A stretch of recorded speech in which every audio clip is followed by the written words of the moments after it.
Die Suid-Afrikaanse been van Huffington Post het verlede November geloods en by my in die ateljee is Hoofredakteur Verashni Pillay om ons meer van hierdie nuusplatform te vertel. Verashni, welcome. Thanks for having me on the show. So, like we just chatted, you're a brand new startup, and for those that don't know Huffington Post, give us an idea. What's the platform about? So Huffington Post was started about 10 years ago in the US by Ariana Huffington, and it grew to be the sort of a news brand that really upended traditional news media and journalism. It provided a new way. You know, back then websites weren't as significant, weren't as good at doing journalism actually. So she created this platform that had bloggers and had lifestyle news, had wellness, and had real investigative news as well. So it was a platform that did what not many platforms had done before then, and which still does that today, which is have everything under one umbrella. Yeah. You have your hard news, your soft news, your lifestyle, your wellness, relationships, everything about what it means to be human is on this one platform, which is really lovely. So let's talk about the South African leg of your business. Will there be specific focus areas that you will be focusing? Obviously, you're a small team. What's your current focus areas, and are you planning to expand that? Absolutely. So as you say, we are a small team, but we really want to punch above our weight. And something that we really want to focus on is that South Africans take investigative journalism very seriously. I'm very proud of the tradition we have in this country of investigative journalism, and we definitely are looking to play in that space. So in our first few weeks as a website, we had several exclusive news breaks, and I'm really proud that we did that. We had full-on investigations that nobody else had, and we really knocked the lights out, I think, on some of those things. So we want to focus on really doing meaningful news that is authentic, that is credible. We want to be a credible news brand. In addition to that, we want to do lifestyle and entertainment journalism really well. It's not a second thought, it's not an afterthought. We're not just doing it because we have to in a buried supplement at the back. It's something that has to be really meaningful for us. Sure.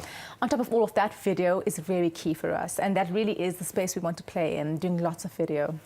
You spoke about credibility. There's this big trend, and it was even a big news topic during the US election, of fake news, driven mostly by online platforms. If you think about that, how do you ensure credibility in a platform that is globally being challenged? Absolutely, and I think fake news was such a phenomenon during the US elections. It was terrifying to watch.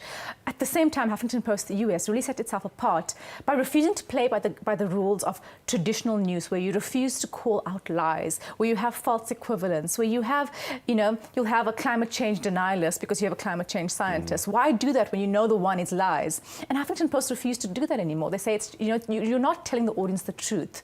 It's not about false equivalence and balance anymore. So what they did is, at the bottom of all stories about Donald Trump, they had a disclaimer saying why they did not support him, how he was an Islamophobe, what he said about women, about black people. They were very out there. So I think that shows you how fake news perhaps plays on the gaps in our news ethics and credibility, and you can actually take it to the other side where you're very real with your audience. That's what we want to do as Huffington Post, saying, you know what, let's be real with you. This is what we really think. So let's talk about that realness. If I think about print media, people like to touch it, and that makes it kind of real. Yes.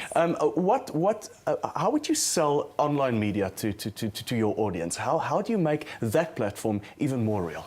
Well, what's interesting about that is that I worked in print media for so long, and as much as we all have quite a nostalgia around it, the numbers tell a different story. The numbers tell us that, if anything, we need to be selling print back to audiences. They already are online. They're on their phones. They don't need to be told to go online. If anything, they need to be told to spend some money on a print product. Yeah. And I feel like that's not really a battle we have to fight. It's quite funny. I often have people on radio shows asking me, so where can we buy your paper? So I think there's this old school idea in South African media specifically that credibility comes with the print, but I think the audiences are far ahead.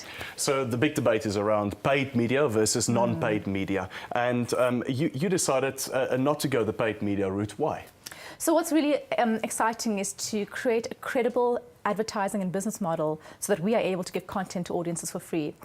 Audiences online particularly are now used to getting content for free, and they're very thorough about what they want from their content. So when you try to get audiences to pay for content, it's an uphill battle. Some people are getting it right, absolutely, but it is difficult. So for me, the winning model is to be able to pay for the journalism and pay for exciting and good journalism through the advertising.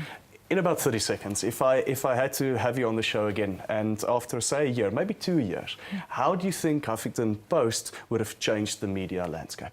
I would absolutely want us to become one of the main sources of news in this country. I don't want to play on the sidelines. You know, we launched just less than 2 months ago, and we were already the number 15, the 15th rated news website. You know, we've beaten established news websites like Mail and Guardian and Daily Maverick. I want us to be in the top 5 in that time. I want to be sitting here, you know, setting the news agenda. Fantastic. We need more of you guys, and we look forward to some more breaking news coming from your side. Thank you so much. Thank you, Dylan.